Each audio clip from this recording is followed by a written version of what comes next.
And, of course, we're going to go on and have a series of interviews throughout the afternoon.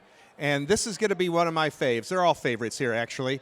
But this one's going to be fun. For all the people near the big screen and sitting at the tables, maybe having a nice little lunch, we want you to make sure that you make a beeline over to Wundergrubs. You'll see the camera. You'll see us standing over here if you happen to glance to the side, because this is going to be your dessert this afternoon. What you're eating now, you're going to be eating grubs, because I know I'm going to be eating grubs before this is all done. And with me right now are the co-founders of Wundergrubs. They're out of Atlanta, Georgia. I'm with Kareem Nelson and Akisi Stokes. And let me tell you what, in just a couple of years' time, they've taken this idea and started to really expand it. So tell me, why is it important that Georgia begins to produce mealworms that are edible? Mealworms are very sustainable. They use less water than other types of meat. That you can grow them in your home. They're the same kind of protein as chicken and beef and other things like that. And you can grow your own food in your closet. Do they taste like chicken? Actually, ours are smoked because we're Southern, so we're going to start calling them home of the smoked grubs. And they have a bit of a bacon aftertaste, like meat candy. Well, everybody loves bacon. You've got sea salt and garlic, I understand, in these samples. Come on over and taste one of these samples. I'm going to do it. Come and do it with me. So mealworms is a concept. This is a concept. You just went through a challenge, a 12-month challenge, I understand. Actually starting it. Oh, it's just starting. Yeah. Tell me a little bit about that. Yes, City of Atlanta, it's an inaugural IoT Atlanta AgTech Challenge, started this year, and they did a nationwide search, and we're one of 9 recipients who actually won a shipping container that we're currently fabricating right now in the Weston area, and we have 12 months to actually proof of concept how to grow and harvest, showcase to people how you grow mealworms, how do you eat them, what are the sustainable benefits of them, and we'll be located at Piedmont Park, adjacent to Park Tavern, in about a month and a half. Wow, that's nice. And now tell me, they're mostly protein, and what else? Protein, a little bit of fat, a little bit of water, depending on what we leave in there, how long we smoke them, but mostly protein, a little bit of fat. Oh, I can't wait to get it started. Now, can raising insects as food for humans also potentially be harmful to the ecology? Yes, so we're looking at the same way we've talked about large commercially raised livestock, and I grew up on a farm, so I understand from rooted to tutor, farm to the table, but we want to make certain we're not replacing, sustainability of growing insects with hurting the ecology. So there is a tipping point, so we are very sensitive to that, what type of insects are being grown here and how. That's really interesting.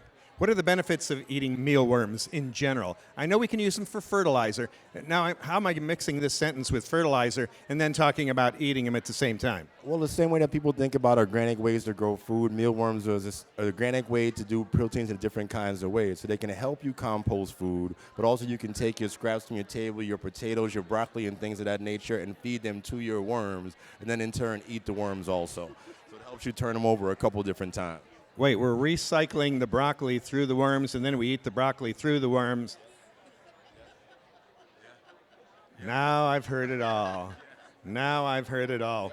But this is also good energy-efficient food for animals if you've got livestock. Yep, you can use them for birds, you can use them for different types of livestock. We're trying to figure out what the ratio is, what you have to put into them to get out. But you can use them in place of non-organic stuff or artificial things and things of that nature also. This is crazy. Now, you started this in your home. You're together, partners for life, as you said. And when you say, make me some grub at night, is this what you're talking about? Yes, we have to clarify. So people get the question all the time, do you eat them? We make chocolate chip cookies out of them. That's how we got started, introducing them to our market. Our daughter and her friends love them. We've done flatbreads, we've done sushi, we've done tacos, and we've also used their frass, or their poop, if you will, for fertilizer. So they're 360 degrees recyclable. You can also use them to eat through low resin plastics and also newspaper. Wow, that's crazy. And you do this in your home currently. Your big dream, of course, is to expand, have your own farm. What made you start this? A couple of different reasons. One, huge sustainability advocates, wanted to find different ways to give back to stuff. Second, business, seeing what we're doing outside our regular jobs all the time, and just seeing what we can give back to the community in a place that had some food insecurity issues. And I've been doing some studies along that kind of way, so we wanted to figure out a way to do something active as well as do something better for ourselves. Since everybody's wanting to be protein conscious, depending on what diet you're on, how does this protein compare to other protein? For example, if you compare it to like a 4-ounce chicken breast, you can use the equivalency of about a half of a cup in grubs. Also, if you roast them or smoke them, the shelf life of them is a year. So they're very portable. They have extended shelf life, and you can use them for almost any and everything. Oh boy, I can see this on ice cream. I can see this on hot dogs at the ballpark. Yes. Okay, Yes. All of that. smoothies, Yes. Morning smoothie, Soup, salad. soup, salads. I can understand the whole salad thing. I can. Now, can everyday people grow mealworms and then use them similarly? Yeah, definitely. So that's one of the things when we have the container at Piedmont Park, we want to show people how you grow and harvest them, kind of showcase that whole process. So we definitely want people to come out, be a part of it, collecting data. We're actually in Padea and Life School working with them, showing children how to use them, and they love to eat them as snacks, but it's something that easily people can take on themselves, low entry cost barrier.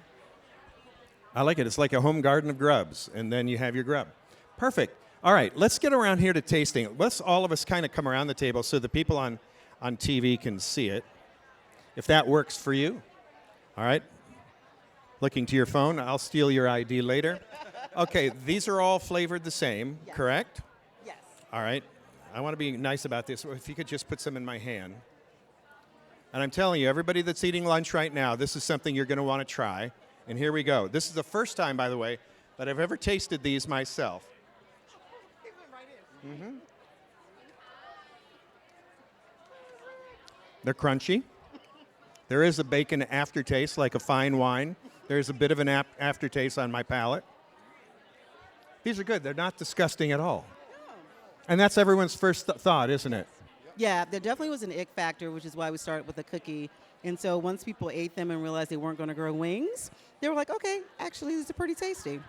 But at any rate, it's all natural. It's wonderful. This is a great idea. I wish you both the very best of luck. Wundergrubs is sitting here on the Midway, so come on by. And once again, we'll be back in a few moments with more on RayDay.